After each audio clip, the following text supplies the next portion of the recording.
Je prends la parole aujourd'hui pour aborder une question cruciale qui affecte profondément notre société. Les graves dysfonctionnements systémiques de l'aide sociale à l'enfance. Nous faisons face à une réalité alarmante. Une série de lacunes et de négligences mettent en danger le bien-être, parfois la vie des enfants placés, depuis trop longtemps.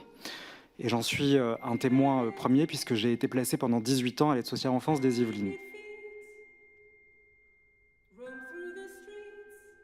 Notre système de protection de l'enfance traverse une crise historique, n'est plus du tout en mesure de remplir sa mission première. Des enfants meurent à domicile, des enfants ne sont pas placés, des jeunes majeurs se retrouvent toujours livrés à la rue.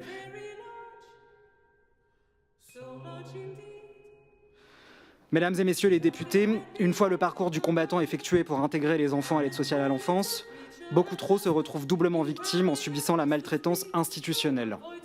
Cette semaine, un lieu de vie financé par l'ASE et géré par une entreprise dans le département de la Creuse a dû fermer ses portes. Des enfants placés ont été soumis à des travaux et marches forcées jusqu'à l'épuisement. Cet établissement recevait 550 € par jour et par enfant, financé par différents départements. Alors que son agrément limitait l'accueil à 4 enfants, l'établissement a dissimulé certains enfants lors des contrôles afin de maximiser ses profits.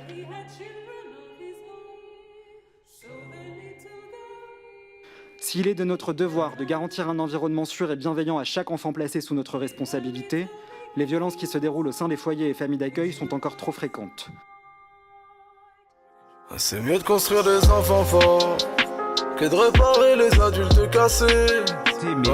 Sidéré, c'est-à-dire que on a un responsable du Rassemblement national, donc le monsieur a priori éducation, enfin répression, parce que c'est plus de la répression que l'éducation, mais qui sans trembler a quand même proposé d'enfermer les enfants qui ont des problèmes scolaires, qui ont des difficultés à l'école. Donc au bout de 2 conseils de discipline, ils sont exclus du système scolaire jusqu'à 16 ans sans possibilité de retour dans le système scolaire normal. Ils sont placés dans des centres spécialisés. Si réitération des problèmes de comportement, c'est quand même centre éducatif fermé. Donc on parle de privation de liberté.